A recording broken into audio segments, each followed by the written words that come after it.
What is going on, you guys? We've dealt with the emotional fallout from that historic All Blacks loss to Argentina at home. It is a new week. It is the sober light of day. It is time to take a dive into the cold, hard statistics. Always like to give credit where it's due.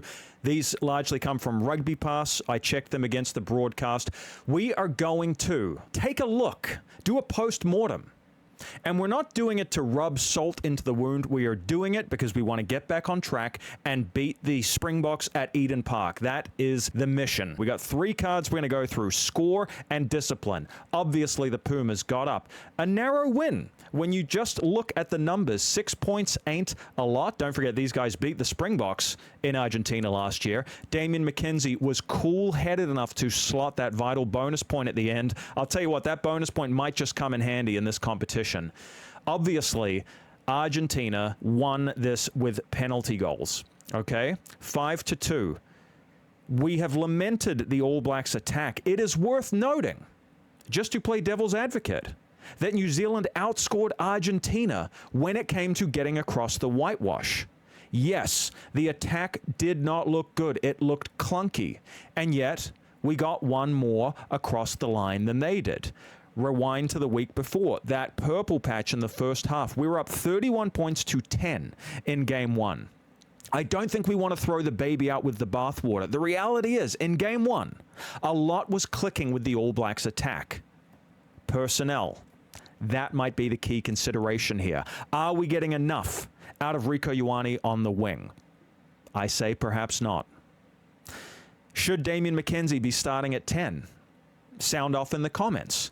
A couple weeks ago, you were all very sure about Beauden Barrett, and we were calling Damian McKenzie the super sub. He did look more impactful coming off the bench, but we've been here before. Is this a case where you do want Beauden out there for 50, 55 minutes?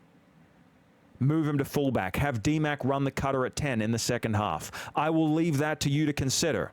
One thing is for sure, we are not going to beat the Bokke if we get 3 yellow cards. Now, you can't train discipline on the practice pitch. It doesn't work that way. There is no way to replicate the intensity of Pablo Matera running at you like a man possessed. And the reality is, the All Blacks made these mistakes, got these yellow cards because of what we're going to see on the next slide. Look at that territory. 57% to Argentina. They were playing in the right end of the field more of the time. They had 59% possession to New Zealand's 41. That is the problem. Argentina carried the ball 150 times compared to New Zealand's diminutive 83 carries. So the All Blacks were fatigued on defense.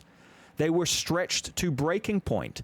Send your eyes downward to the bottom line. 7 line breaks to 1. With all due respect to Argentina, if you had to make a bet before the game, you would think that those stats would be reversed. But you had Carreras lining it up at 10. You had Kremer coming on in the second half, denting that game line. As I mentioned, Matera was ripping through the line at will on occasion. Because the AB's defense was so stressed, they resorted to cynical bat downs of the ball, stuff you don't normally see from New Zealand. Yes, they have been more yellow card heavy in recent times, but nothing like this game.